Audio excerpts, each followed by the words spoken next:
What's going on, loyal listeners? First off, if you're listening to this episode, I would not say stop listening, but tune over to YouTube and watch this one. This is a unique episode. I don't know if this has ever been done on the Agency Intelligence podcast before, but loyal listeners, I'm doing a on-set live guest interview with my man Sean Kirby from the Performance Group up in Pendleton, Indiana, which I think you guys heard me talk about it a few episodes ago, but he's my last guest on the show. And the reason for him being the last guest on the show is we are so alike, it's unbelievable. And I didn't know how alike we were. I didn't even know that dude existed until I was on the Agency Intelligence podcast. And Sean reached out and was like, hey, dude, we live like 10 minutes up the road. I go, shut up, you're kidding me. And next thing you know it, we meet the next day for coffee. We're just chatting. We end up becoming really good friends. Now we go, if there's a week that we don't talk, there's usually something going on between one of us, or we always check up on each other. So Sean Kirby from the Performance Group, and obviously the Performance Group podcast, which is his local niche market podcast that he's got in Pendleton, up in Madison County. So Sean, appreciate your time and joining the show today, my man. How are things going for you? Thank you for having me. I appreciate, setting all this up, and we were able to finally get together and do all the things we said we were going to do. Absolutely. I know it's been a minute, and like we said, I batch recorded all the episodes, and you're the one that I have not yet part of the batch recording. And I had Jason's team like, hey, where's this episode at? Where's this episode at? And I just I didn't want to do it over Zoom because I wanted to be unique and I wanted to get you into the studio. But so Sarah, Reza, everybody on Jason's Agency Intelligence, and we got your podcast team. I apologize. But it's well worth it. I promise it's going to be an amazing episode, and I can't wait for you guys to hear it. But to get kind of started here, for our loyal listeners, Sean, there's those couple questions that Cass likes to ask at the beginning of the show, and I'm going to keep that format going here. With my last guest hosted show, the Agency Intelligence Podcast, mic drop, there might be some news coming up before too long about something that Jason and I and the other Agency Intelligence podcast team have coming up for you potentially. So stay tuned for some awesome news, and hopefully this is not the last time, hint, hint, the last time that you hear me on the Agency Intelligence Podcast or on this network. So without further ado, are you an iPhone or Android user, Sean? I am an iPhone user. iPhone users. Yes. Have you always been an iPhone user? OG iPhone user? Yeah, absolutely. Since I had my Razor back in 2004, I've been iPhone since. So the Razor. That's the flip phone that legitimately changed changed the with game. them. Yes, absolutely. It did change the game. It's back. It's back. Did you see that? I did see that. It's like a more of a brick style, isn't it? It's a giant screen when you open it up. So I don't think you get that same click when you hang up on somebody. Is it what's Motorola. Motorola? They still made it. Yeah, Motorola made the original. So you get out like App Store and all that kind of stuff on it? Not the slightest clue in the world. Like I said, I do have an iPhone, and I do not plan on changing anytime soon. They got me hooked. Well, I'm an iPhone user as well. Cass is a Android user. I can't stand the green text people, especially when you're sending video over to people or you're sending stuff back and forth. If you're in a group chat with somebody, there could be 5 people with iPhone, and then one person in the group chat's an Android. It screws the whole entire group chat. Ruins the chat. Ruins the chat. Ruins the chat. I'm an iPhone user all the way. iPhone user for life. As we all should be. So with that going, what's the last app you downloaded on the iPhone? Oh, son of a gun. I knew this question was coming after you told me that you were going to ask me the same questions. I want to say, since we're using it for a partial recording, I can't check. Maybe some sort of app for my daughter.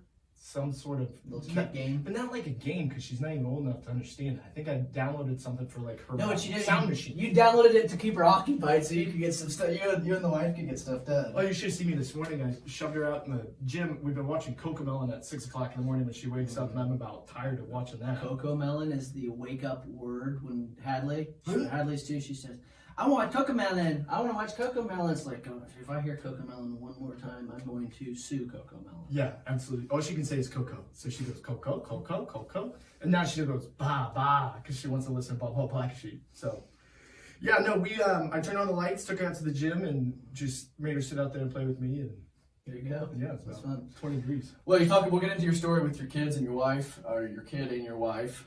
I know kids is kind of a scary word, especially being this young. We'll get into talking a little bit about being young, being a father in the industry as a young individual and professional. But we'll get your story and your path here in a second. But There's a couple things that we run into is we're all very skillful. We all become very lucky at some point in time.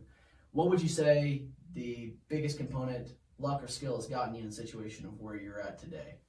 100%. And I know a lot of people say that, luck has nothing to do with it. It all depends on like opportunities and being skilled for when those opportunities arise. I would say that I am a very lucky individual to be born in the time in which we're born to do the things that we're doing today. I'm lucky to be born into a white collar family where we already did financial and tax advice before we bought an insurance agency. I'm very lucky to have met my amazing wife at such an early age, who has helped me grow as a young man to carry myself much older than I am. So yeah, absolutely. I'm so blessed. I'm so lucky. So I can't say that I'm skilled at much other than I got the gift to gab. So that's true. But the gift to gab is what a lot of people lack on. And yes, it's I'm lucky to have that gift. I think. I am too. People are like, Mitch, shut up, you talk too much. But it's like, hey, that's me. Like, I'm not going to change the way I am just because you're not happy with me talking. Get out of the way. I'm going to talk. Exactly. So, we'll talk more about that, because that has a lot of meaning and reason why you've called yourself that a lot of the luck that you've drawn within your family that's brought you up and your current situation that has made things a lot easier for you. And I think there's a lot of skill set that you're not tooting your horn about. That we'll talk about as well, because you're a very talented individual, and you're for sure somebody that our loyal listeners need to know, and someone that they need to connect with, because we talk about these local niche podcasts, and like, people do it. I had Brian Blakely on the show. Brian's doing it. Brian's making it happen. I'm making it happen. There's so many people out there that are making it happen. You're making it happen with your local podcast. It's pretty unique how you're doing it, similar to the way I'm doing it.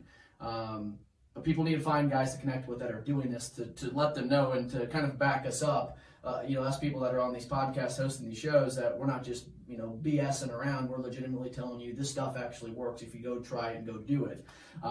So where we're getting at here with this next question, and then we'll get into kind of a little bit more about you. But Sean, as you kind of have evolved from a young individual into a agent now, I guess we all find ourselves in sports. You've wrestled. We find ourselves that we, lose, and we try to bounce back to win, or, to grow from those losses. We also love to win. So in the insurance game, do you love to win or do you hate to lose?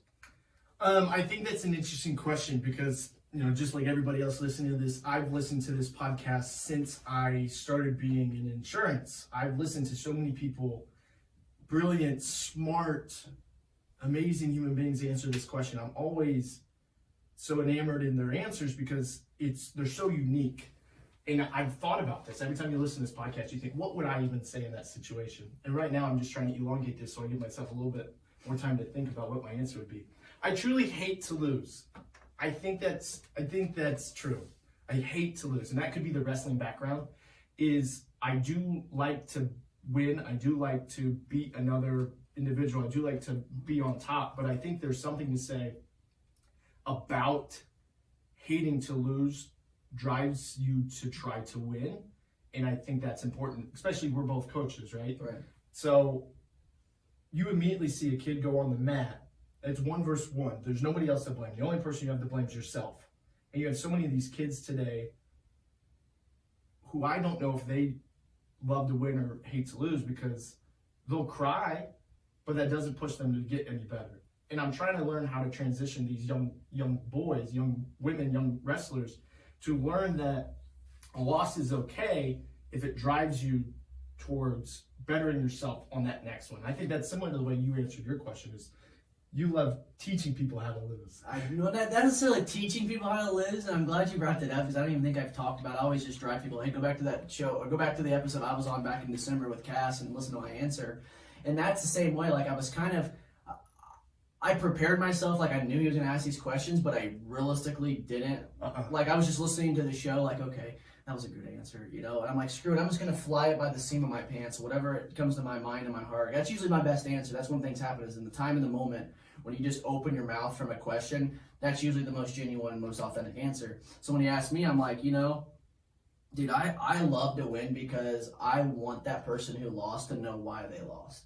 That's a gangster response. Dude, when I said that, I'm like, daggone, that was sweet. Like, I'm not trying to toot my own horn, but like, that was, but that's true in the sense of, on the backside of it, not sounding cocky like I love to win so the other person, so Sean can learn why he lost, or I like making sure my ratings are better than Sean so he can try to learn from me, whatever it might be. But I like it on the sense of you looking on the back end, look at it as a loser. I hate saying the word loser, but look at it as the person who just lost. There's been many times I've lost accounts because either the relationship that the person had with the agent or the customer had with the agent might have been something they've already established and had for the last 5-6 years. But I look at that and I go, well, why did I just lose that account? Why did I not get a chance to quote that? I had better deductibles. Take a look at this condo owner association I just lost. I lost it twice, 2 years in a row, and I had a better policy. This last year, the agent that has had it for the last 15 years had the same exact proposal that I prepared. I mean, same exact proposal. $10,000 aggregate on a 19 duplex condo owners association. He had a $5,000 deductible per building, no aggregate deductible, per building on each duplex. So that's what? 5 times, that's almost $100,000 deductible if all roofs need to be repaired from a wind hail. And I had a $10,000 aggregate, $2,500 property damage deductible wind hail, and then I had a $10,000 wind hail aggregate off of all 19, 20 duplexes.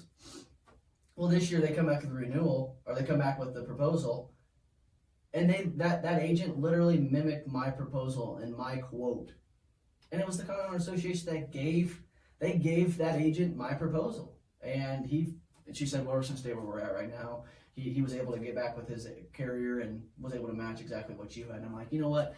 Then they said, well, let's let you quote it again next year. I said, no, I don't want to quote that next year. Like, I don't want someone else to take credit for my work. You're not a customer that I want to do business with, because I know what you're going to do every couple of years. You're going to shop your insurance around, and you're going to use someone else's proposal or use my proposal against me, who's there originally to help you out. So I get exactly what you're saying. But I didn't want to lose in the sense of, I wasn't a crybaby like, okay, I didn't win this account for 2 years, I'm done. No, I just genuinely decided, because I lost, I learned from that loss. That's the person I didn't want to do business with. Yeah. So you look at it both ways, but I like you said that's a baller response. I like that. I'm gonna make sure we get a clip on that, so I can put and look back 10 years from now that Sean Kirby said Mitch Gibson had a baller answer. No, I think I regret that. I'll regret that later. Well, going back now, I guess to help our loyal listeners learn more about you, Sean. And Sean's 25 years old. Sean's just the same age as I am. Sean graduated in 2014 from Pendleton Heights. I graduated in 2014 from Greenfield Central. Look up Greenfield Central, Pendleton Heights. We're in the same conference. We're the next county over. Very, very close counties, actually. And I travel through Pendleton 2 or 3 times a week for baseball. So there's a very big connection here. But Sean, taking us all the way back, I know there's not much to take back because there's only been 25 years of life between you, and then also 25 between me. Take us back as far as you want. Bring us up to speed, where you're at now. Let the loyal listeners learn a little bit about yourself. Yeah, so a little bit about me. So similar to what you said, I grew up in Pendleton, Indiana. Actually, originally from Cedar Rapids, Iowa, moved out to Pendleton in 2004. I was 8 years old, so not much to talk about there. My dad's been a huge influence in my life. He was a president, CEO of a large life insurance company out in Cedar Rapids, Iowa, from Delaware County originally, Delaware High School. Go Donkeys. That's this mascot? They're the Broncos, but my dad's always called them the DeVille Donkeys instead. So go Donkeys. So he grew up there, grew up in a barn, 5 kids, no heat in the winter, worked his way all the way up to, an executive status. They paid for his MBA, all sorts of stuff. He just really worked his ass off, is the best way to say it. So he moved back here in 2004, wanted to be closer to his family. And then started a financial practice. So 8 years old, never really knew what my dad did. He traveled a bunch growing up. And, we moved back to Indiana to see my family more often. And then he started working a lot again, because for the first time in his life, he had to make his own paycheck. So I think he told me he bought a bunch of mortgage insurance leads or mortgage leads back in 2004, so everybody was buying houses that they couldn't afford. Right. So he was buying all these leads and making phone calls. He was making $10,000 a month selling life insurance after not doing it for almost 20 years because he was in the executive status. So then fast forward to me is eventually I grow up and I'm 18 years old. I'm getting ready to go to the University of Iowa. My dad goes, hey, before you go, I'd like you to get your P&C license. I said, I don't know what that is. Okay. I thought it was P-N-C. And even read the book, took the class, passed the test, and still thought that's what it was. So at 18 years old, I went down to the pyramids down in Indianapolis for 7 days, took a test, passed it on my third try. Don't tell anybody about that. Let's go, bro. We have so much more in common than you think. So did I. Yeah. Let's go. All my staff that's taken it in the last year has passed it on their first try. So that's when I look at them and I say, I'm so glad I have smarter people than me around me. I'm glad you said it because I didn't want to admit my... Oh, no. But you're young. It's tough. And I'm not designed for those types of tests, I don't think. I'm not either. So if you're a young agent out there, if you're somebody that's not even in the industry yet, or you could be like just a CSR that's not a licensed CSR, someone who just manages the finances, but you're looking to get in the PNC, the test, don't be mad at yourself because the test is extremely, extremely hard. You got to think, they're cramming a whole book worth of insurance down your throat in a week, 2 weeks, depending on the class that you go to. And then you got to go take a 170, 180 question test. One, I'm not very good at taking tests anyways because my ADHD, it just drives me nuts. That's just the nature of the beast. So just don't give up on it. I was to the point, Sean, though, sorry to interrupt. Go ahead. I was to the point where I told myself, if I fail this test one more time, I'm going to try it. The next time I'm going to try it one more time. If I fail it, I'm going to step away. I wasn't designed for this. That's just God's like shining star saying, Mitch, get out. Like, this is not for you. And the next time I passed it. So I was like, okay, this is all right, this is me. This is it. Sorry to interrupt. No, you're fine. So actually, similar to your story, my second time, I failed it in the morning, but I only missed it by a couple questions. So I got on my phone to see where the next test would be. There's one in Lawrence. So I went from Muncie to Lawrence, immediately studying while I drive in the rain, and then took it again and passed it. Same day. The funny thing, too, that's where I passed my test. This is Lawrence. Yeah, Lawrence campus. So I ended up, I passed my test. I was 18 years old. I kept up on my CE. We didn't even own an insurance agency at the time. My dad has a financial practice and then a tax accounting practice. So I started a tax accounting practice in 2009, financial in 2004. And we didn't purchase our insurance book until 2017. So I was never actually in insurance. I just got my license because I was asked to at the young, ripe age. Demanded. So I ended up coming home. I did tax returns for a couple years, accounting, that sort of stuff, because that's what we did at the time. Lo and behold, we actually had a purchase agreement since 2015 to purchase an agency. And then in 2017, she was finally ready to retire and be done. And my dad walked in and said, hey, you got 2 weeks to train.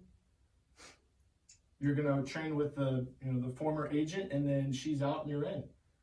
So I spent the majority of my I was 21 years old, and I kind of inherited this book with no practical knowledge since I was 18. I mean, I hadn't even thought about insurance. Right. So I walked in, and 2 weeks of training weren't enough. She was out the door, moved to the west side of Indy, and I had to figure it out for the next couple of years. So you talk about, you just got kind of thrown into it, and yes. I know it's kind of the luck of the draw because it's more than just the financial and PNC side of things. Yeah. Your dad and your family is also known just for being that, that individual who owns multiple businesses. Yes. And you guys do. You guys own multiple businesses. Actually, the business that you guys, where the Performance Group is at in Pendleton, you guys also have a laundromat that you own that's connected to it a little bit. Give us a little bit of insight on that and what other things that you guys are doing. Yeah, so my dad, he's an interesting guy. So he retired as president and CEO of a multi-billion-dollar organization back in 2004, wrote down every single thing he wanted to own on a piece of paper. Climate control storage units, all of it. Real estate, that sort of stuff. And the first thing he wrote down was property casualty and tax accounting to feed into the financial side. And it took him 13 years to find and acquire a P&C agency. But in between then, he started 18 businesses, 16 of which are still moving and operating. So we've got 2 laundromats. The laundromat where we're at now is actually connected to the office, so it's a single parcel, so that worked out perfectly. He's got a climate-controlled storage, Class A office space. We've now got a truck accessory business that does window tint. And that was something you just fall into. You meet the right young person who I've learned so much from. His name's Adam Scanlon. He's been on my podcast a couple times. He's just a good dude that my dad's helped build businesses around. And the plan is that he's going to own that business someday. So my dad's turned into this little entrepreneur incubator almost. But he's doing it on a networking basis. Like, he's not just going out, showing the shiny penny and buying it. It's like more of a building the relationship. How can we help one another? Idea pops in mind. Let's take action together and see how we can help each other out. Yeah, and not everything works. I think that's the important thing, because we've had a tanning business that's no longer operational. The storage units, which were a great idea, the truck business just kept growing and needed more space. So at some point, if it costs you money, you got to make the decision that it can't cost you money anymore. So he then, moved those people out of the storage units and took those out, and now the truck shop's bigger, and they're doing much more revenue than the storage units were. So it's just interesting. I've learned so much about business from being in business, which has allowed me at a young age to be able to speak to business owners at a much higher level than just insurance. Right. So I think that's a big thing too, is what I've learned, and I don't know if I've talked about this with anybody, so I can't really reflect on, like, to kind of send people back to understand what I'm talking about here. But for those young agents out there, people that are just now getting started, I know, like, we both look like baby-faced individuals. This beard isn't fooling anybody. This beard didn't happen until that I have on my face. Didn't happen until March of 2020 when COVID hit. I didn't know I could do it. I was the guy that got up every morning and shaved every single day, and I looked like a 7-year-old. Mm-hmm. I'll probably always still kind of look young. My dad's the same way. My dad looks very young still at this age, and he's 55 years old. But for you, has the age barrier caused any issues for you when writing new business with customers? Maybe where I run into it a lot more is on commercial, on bigger, maybe $50,000 to $70,000 and up premium account, manufacturer, somebody like that. A young 25-year-old Mitch steps in. He could be as knowledgeable as he wants. He could come with a kick-ass proposal, but he looks like he's 7. Then there's that reputable, hey, how long have you been in the business question? You start talking with the prospect. Might automatically get judged and stopped. Might present the best proposal. Might save him money. Might be the best thing on his risk management side, work comp, whatever it could be. But he might not go with me because there's that barrier of age. If you run into that in any situation, how have you overcome it? I would say I did it to myself a lot. I would instill that, and that's part of the learning lessons of being a young agent, is to get over your own, and call them insecurities, because we're all insecure. Right? We all don't like ourselves technically. We have to get over that every single day and go out and meet people and solve a problem. I've been listening to a lot of David Carruthers stuff, and I think that's the number one thing. If you walk in with confidence that I know what your problem is and I know how to fix it, the conversation's easy. It's not about age, it's not about reputation, it's about my problem. And because of the way we're structured, we can solve so many more problems than just risk management. So you run into the PEO type issues sometimes where I'm not trying to solve that problem. That's a problem within itself. But from a business consulting, we have so many different divisions that it allows for much more deep-rooted conversation to find what the problem is. And it doesn't have to be an insurance fix. We can get it on one line of business where we start picking up your payroll, bookkeeping, and then those other things fall into line. If we're doing your payroll, we might as well pick up your work comp. Right? We do a lot of farm returns, farm taxes, and that's led to a lot of agribusiness for us. And it's just finding where people struggle, and it's not always with insurance, because insurance is a tough sell. Oh, absolutely. Because nobody wants to talk about it. It's a thing. It's someone that everybody obviously already that they need, but there's that constraint of them is what's it going to take? How easy is the transition of switching going to be? Yeah, well, I think the number one conversation you have to have about insurance is not talking about insurance. 100% agree. I wouldn't sell a customer, and this is just the way that I operate. I hope it's the way many people operate, because whether it's a new business customer or a renewal customer, I'll go deliver that renewal. Like, I spent a time last week. They're online. They sell poppy seeds. They're an online distributor for poppy seeds. Opioids. So don't say that.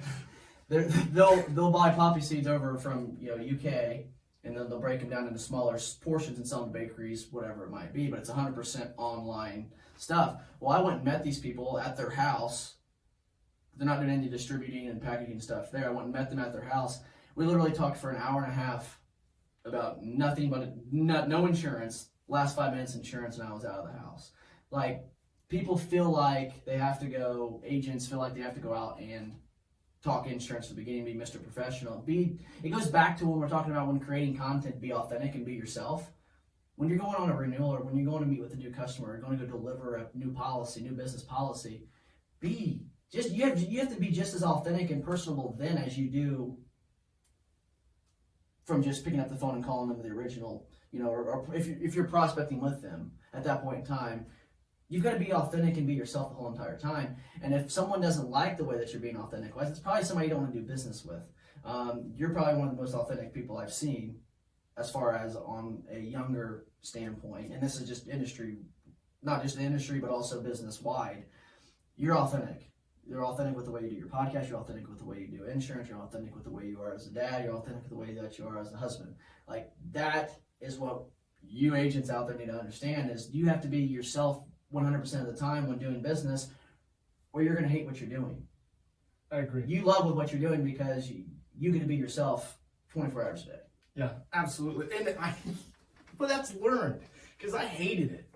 When you get thrown into something and you're trying to figure out why you like things or how to do things. Right. And I remember I was eating sushi with my wife. At that time, she was just my girlfriend, and she landed the best job a 26-year-old woman could ever land in a management for a hospital. And she was making buku bucks. I had no money. I had barely any commission. I had a house, but I had no furniture. And I was talking to her about why she should be passionate about what she does and doing all this stuff. She goes, "Do you like what you do?" And I go, "No." At that point in my life, I really didn't like what I did, but I didn't understand it. I was so stuck in the ugly part of insurance, the service, the how do these carriers work, the nitty gritty, how does technology work, that I didn't allow myself to care about the one thing that matters, and that's people, relationships, conversations. Some people call you just to talk. It's small town America. These are old retired people. We're Main Street. So we're downtown. We've got this big new mural that we just put up this last year. But before, it's a little bit of everybody knows everybody. So people just stop in, talk, shoot the shit, and you can cuss. I'm not gonna do that. But it's different. I think once you find what you like about what you do and you dive deeply into what you like about what you do, it's easy to fall more and more in love with the industry, because that's where I'm at now. And that's what the thing, like the passion thing, I talk about it all the time. I actually have sweatshirts and t-shirts that have just the word passion across it. And I had this made just for myself a couple of years ago, just when I was trying to develop my personal self and my brand and try to just grow Mitch Gibson individually. And that's the big thing too, is like we go back to coaching. Like, my college coach is the one that realistically is what led me down to kind of rewinding back to what Mitch Gibson's about. My college coach always said, we live by 4 different things: passion, enthusiasm, attitude, and effort. Those are the things that he talked about that required no talent on the field or off the field.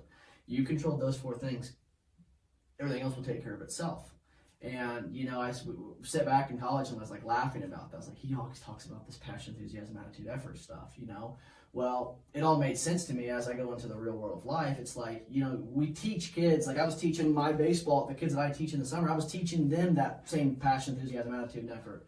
But I wasn't living my life like that. Like, the second you understand that and live your life with passion, enthusiasm, a good attitude and effort, I've now replaced the effort part with positivity.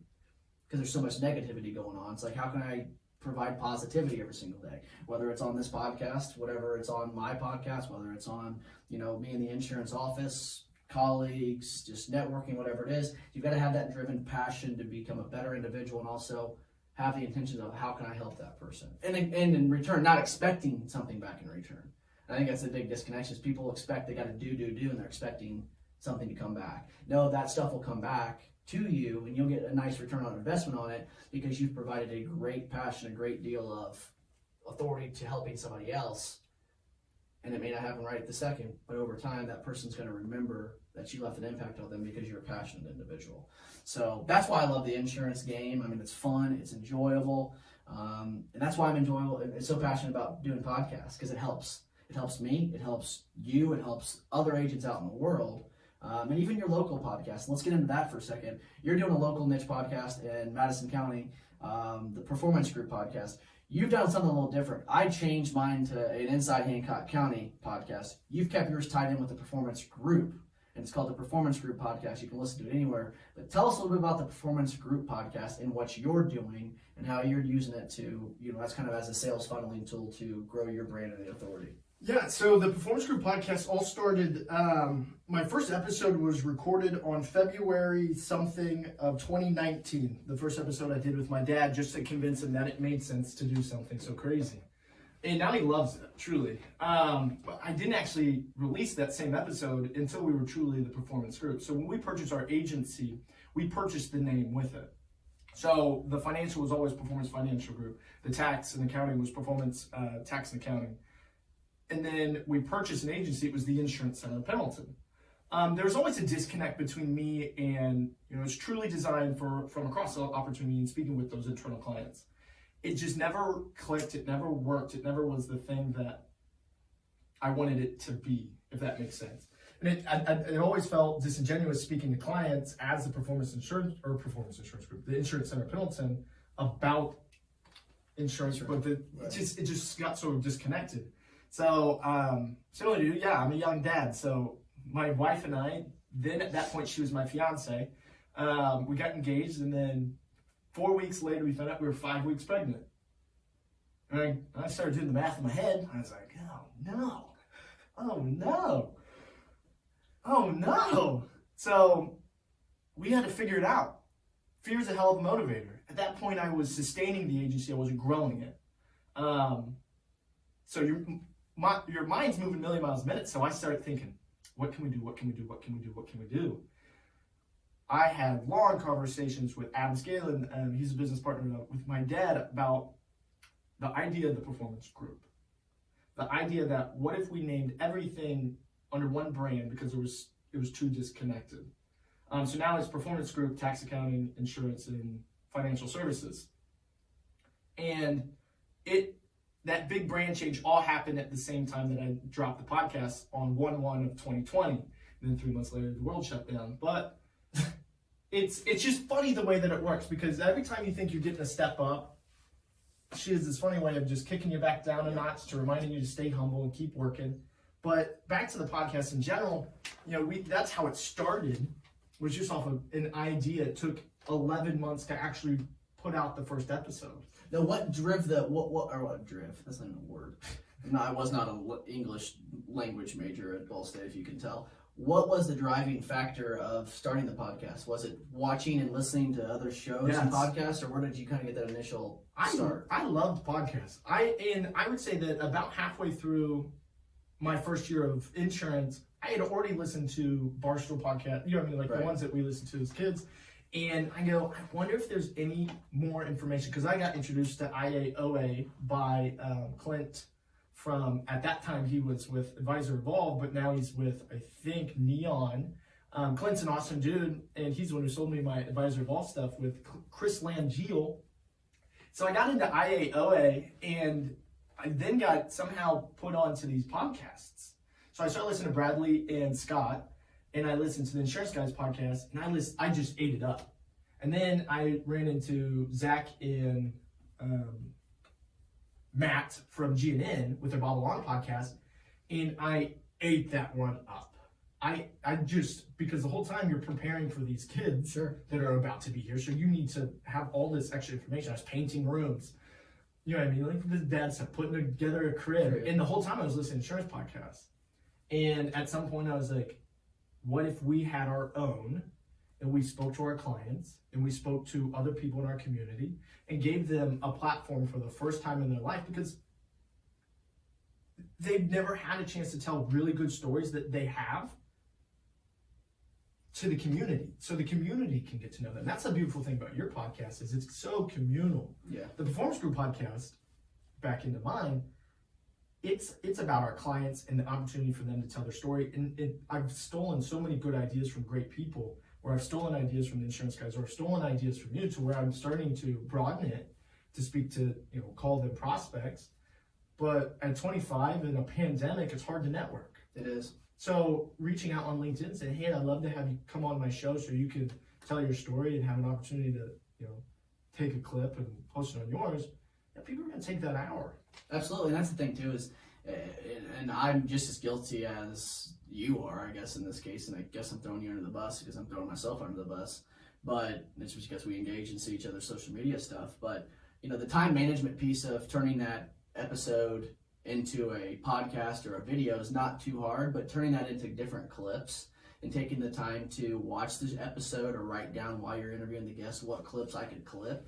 The time management piece is tough for you because you've got your hands on a lot of the managing and management side of things on the agency, but also helping out with tax, the laundromat, all that kind of stuff. So for those agents that are out there maybe wanting to start their own show, what are things that you're doing to help prepare yourself? Are you time blocking off certain times of the day where I'm going to edit? Are you blocking off certain time? Like yesterday was the first time that I put in my calendar, every Friday at 9 a.m. I'm going to prepare content for the next 2 weeks. Like just create and create and create, because I don't block off time in my schedule to do that. And then I catch myself in the middle of the day trying to do it, phone rings, the next thing you know it, I didn't prepare my content that I need. What things are you doing on the time management piece to help you, or are you kind of just flying by the seat of your pants as well? So I've learned that I can't fix something in my brain. I'm such a procrastinator. So instead, what I fixed was the timing of my episodes. So I release every Wednesday and I record Thursday. So I always put myself in I perform under pressure. That's how I am too. So I tell people that's what I do. I'm sure if you ask my wife, that's not true. But what it does is it requires me to take the time to always be under the clock. If I'm on the clock to get things done, so if I record on a Thursday and it has to come out Wednesday because I already told them it's coming out Wednesday, we took our picture and I sent them their cover art, right, then they expect that to come out on Wednesday morning. So Tuesday night, I don't have any other option. If that's how long I waited, I don't have any other option. I don't do it the best way, and I can honestly say that to anybody who's listening to this. Don't do things the way I do it. But I understand myself and my personality enough that if I don't do it, it's not getting done. Yeah. But if I put myself under a pressure clock, I'm going to make sure it gets done because I'm now involved in another person. Well, see, there's things out there, obviously. There's other services like the WeGotYourPodcast.com that give you the opportunity to take away where you just record it. Like I'm going to do with this, I'm going to send it to the agency intelligence team and they're going to get it all done on the front end work. It's nice to have, but young agents like you and I, who may not have that extra, $300, $400, $500, $600 a month to put towards a service like that, because we're young. I mean, everybody, if you ask anybody listening to the show, Sean, and I think you understand this, if they go back when they were 25, 26, 27 years old, they probably didn't have much of a pot to piss in on a standpoint of extracurriculars that had nothing to do with it's going to make you money right away. And we always talk about, you and I, is like, what can we do now that's going to start making income elsewhere that's just going to help build that net worth. Starting your niche podcast, if you think you're going to make millions of dollars and hundreds of bucks off of a niche podcast in your local community, you're wrong. So don't take that aspect of it. It's just trying to find creative ways to eliminate taking so much time creating and editing and doing all that stuff. What are some tools that you use on the editing side that might be able to help some people out there? Yeah, so I think that the biggest thing that I've learned is it's not always going to be perfect. It just means more that it's getting out there. And I held on to some episodes that I was flat out ashamed of because the audio was bad. And I never told the person. I should have just talked to the person because they were fine with it. We re-recorded. And that's an embarrassing moment for me because it was like my second or third episode that I recorded that wasn't family. You told me about that. What did I tell you? What? Remember the first time we met, you told me about that same thing. You go, I've just recorded, I've got 2 or 3 that I just haven't put out because the audio sounded bad. Remember what I said to you? Just post it? Just post it. And I would say to anybody that's looking to get into this, it's not supposed to be perfect. No. You're not this big organization. You're just a guy with a couple microphones. That the idea behind it is I want to get in front of people and just talk. And I would say that the best conversation I have with that person I'm interviewing, is the hour after the camera's off. Because I don't leave. Right. I've had people, when I turn off the camera, I turn off the mics, they go, oh, you know that part about my employees that I said? This is what I really meant. And I was like, okay. And then you talk about, that's a problem. Yeah. How do you solve that problem? And it's just been very interesting. But as for tools, I do, it's called OBS, it's called Online Broadcasting System. I actually record my entire thing as a video. I use microphones similar to the ones that we're using today, like the table mics. They're USB based, plug them in, and you can actually hook them up to this OBS. OSB is a type of wood. Yes. This OBS system, which is a free piece you can download directly on your computer. Set up a plug-in webcam. I've got a couple lights similar to this, and truly it's not that much. And then I just go to Adobe Cloud Converter and I convert it to an MP3. I use Audacity.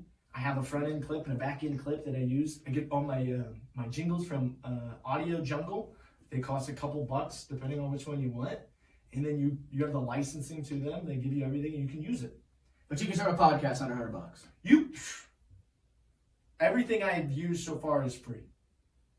Other than the microphones. I had two $40 mics when I first started, but you can get one, blue mic with a surround sound. Look at this. My mics aren't even matching. Like, there's some people out there that wouldn't even start a podcast. I've got a buddy, my barber. My barber is starting a podcast with a couple other people. It's going to kind of be more mass media related and, current events and stuff like that. But he goes, oh, we're not ready to put the stuff out yet. I go, why? He goes, because we don't even have matching mics. I said, why? People don't care.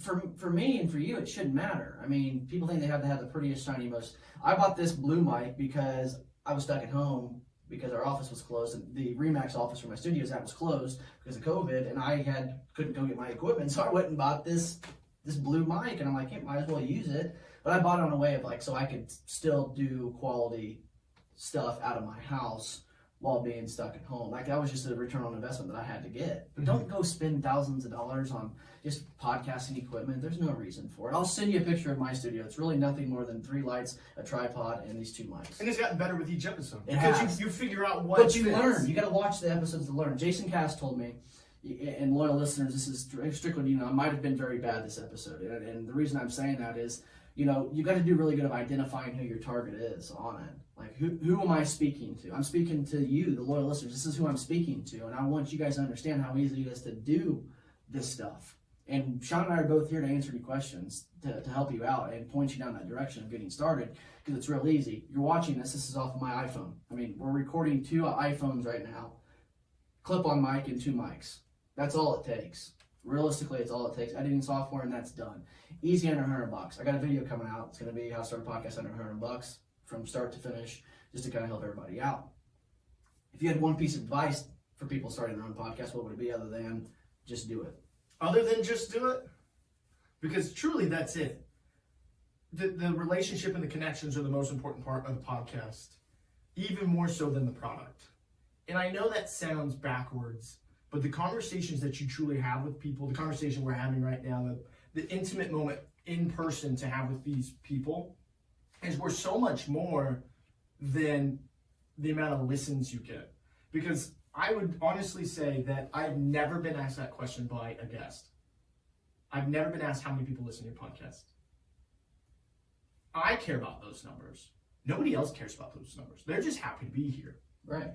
It's all about the conversation you're having with that person. And ask good questions and have fun and smile, laugh, enjoy. It doesn't have to be, you're not Larry King. You know what I mean? Like, you don't have to try to get hard-hitting questions. You just have fun, have a conversation, record it, and put it out. And don't look at it, because if you look at it, you'll drive yourself crazy enough not to post the next one. I'd say post it and then look at it, because you're gonna learn. You need to learn from it. You need to learn from those mistakes. But yeah, I appreciate Jason for telling me just to understand. Go back and listen and make sure that you're talking primarily to that listener and who you guys do a great job of that. I do not. I've been really bad this episode because I've really been engaged with talking to you. Yeah. And it's different because I've never shot an episode of the AI podcast in person with somebody. Makes it a little easier when you're doing it over video or a Zoom call to record that. But so if we got off track, I'm sorry guys, but this is kind of a cool little fun episode to engage with Sean here. Sean, I know we're getting kind of late on time, and we both have stuff we got to get going, especially with it being tax season. I know you're busy. I'm going to go into 5 little rapid-fire questions that I like to ask at the end of all my shows, whether it's the Inside Hancock County podcast, this one, I'd like to throw my little twist on it. Which also, if you're listening to this, when I ask these 5 questions, there's a reason why I'm asking these 5 questions, and I'll explain to you at the end here why I ask these 5 questions. So, what's your favorite flavor of ice cream? My favorite flavor is mint chocolate chip. From a specific place? I'm not a big ice cream guy. If I'm being 100% honest, I love popsicles, like to a fault. Please tell me you're one of those rectangle ice pops that come in not froze. So we started doing like these frozen fruit ones because they're healthier because they're natural sugars, and I'll eat 6 in one sitting. It's embarrassing. My wife will get, well, they cost like $8. They're good though. But no, I'm a popsicle guy. But if I had to pick an ice cream, I would pick mint chocolate chip. Right on. My favorite color? Oh, shoot. He just said, "Oh shoot." My favorite color. Well, do I pick the performance group colors? I would say black and gold. So I went to University of Iowa, that's black and gold. I coach at LaPel High School, that's black and gold. The performance group is black and gold. So it's an easy answer to say black and gold. I agree. I like it. So going into Madison County. So if you don't know where Madison County is, if you take Indiana, put Indiana on a map, you go Indianapolis right in the middle, go east of Indianapolis, that's where you find me. You go north of me, that's where you find Pendleton. That's the best way to explain it. Pendleton's it's probably a little bit bigger than Green, or a little bit smaller than Greenfield. Yeah. Smaller than Greenfield, where I'm from. So in Pendleton, or in Madison County, what's your favorite local place to go eat? Oh, that's a great question. So there's so many great ones. I love Smokies. Have you heard of Smokies? Smokies out there by the golf course? It's over by LaPel. So you're thinking of Psalm Smokehouse, which is over by the golf course, which is also very cool. Fall Creek Country Club. So I love Hacienda Vieja. So here's the thing: is there's like 7 places to eat in our small town. So we have pretty much a rotation. We Hacienda Vieja pretty much every single Monday. We'll go to the bank. Sophie's Bagels, which is a new business, which is great. They're starting to get more Instagram-y type foods where we're at, if that makes sense. The Stable is great. I'm just saying everything. I'm hungry. I'm hungry. That's my problem. I'm starting a banana and a nice little apple Danish that I got from the local Hitherto coffee shop here. I like those answers, and I'm gonna get back to that reason why I asked those questions, and it goes to you want to start your own little podcast and how that's beneficial. Last question.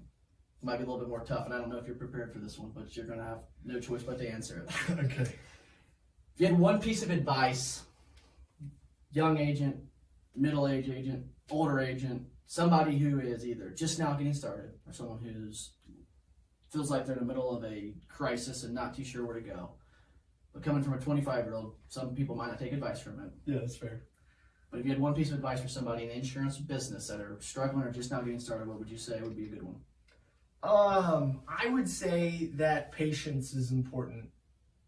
You know, being young and all you see are the people around you. And the industry is so interesting because when you listen to all these insurance podcasts, you always listen to people that are so smart and have done so many amazing things. And then you start to look at yourself and you go, oh, I could never, or I'm not even close, or how do I, you know what I mean? Like you get so comparative, and comparison is the thief of joy. So what I've found is I've taken the time every day to write out what I'm grateful for in my gratitude. And I posted this on my LinkedIn, and in the search for patience, I found gratitude. I'm grateful for where I am, where I've been, and where I'm going. And I think that's something that has really helped me find where I'm supposed to be. Wow. I'm not going to lie, I was not expecting it. That's a good one. Sean Kirby with the baller answer of that one. No, I like that answer. Thank you. You know why I asked those 5 questions at the end of my show? I'm doing this kind of for a learning moment for these loyal listeners and for people that are wanting, and the people that I'm demanding, like, hey, start a local podcast. You know why I asked those questions? Especially the first or those last 2. The reason why I asked those questions, if you're starting a local podcast and you ask your guest favorite local place to shop, favorite local restaurant, and you just rattled off 4, you know what I just did? I just created a piece of content, a clip, by asking that question that you're going to be able to turn around and tag those 4 restaurants or local businesses that you shouted out by just me asking a question, and in return, that business is probably going to share that post. The business is probably going to engage or dive into who in the hell is the Performance Group and who is Sean Kirby or who is Mitch Gibson and what's the Inside Hancock County podcast. Well, guess what? You're an insurance agent. You write commercial insurance. You write personal insurance. You now have a 1 foot step in the door of going and keep engaging with their social media and potentially asking them for a chance to have them on your show. And then after that, asking them to take a look at their insurance. It's a whole circle, people. It's a whole circle, and the reason why you have to ask some of those really qualifying questions. And that piece of content, why I asked that, this is for agency intelligence, but I'm going to cut that and make it so Sean can use it and post it on social. I mean, there's ways of doing it, and that didn't just come from me. I mean, that was me just learning and watching and from other people in the industry. And that's why I think the end of this episode, the end of my guest hosting can be the end all be all goal. And if I could leave you guys all with anything, if I'm never on the Agency Intelligence podcast again, which I'm hopefully have some news coming for you guys, but if I was, the last thing I would leave everybody with is don't be afraid to ask for help. Don't be afraid to reach out to other professionals in the industry who are killing it and doing it the right way. I believe everybody out in the industry, there's no right way, there's no silver bullet, but everybody's doing so many great things. Why not learn from those people who are doing the great things? And that's what I take away from podcasts like this. That's why I love speaking and talking to Jason Cass, Bradley Flowers, Ryan Hanley, David Carruthers, Keith Sheeran, all those people, because they are on the forefront of our industry and are learning and engaging and teaching us agents how to become better agents and become better human beings. So that's why I love the industry, because everybody's always trying to help each other.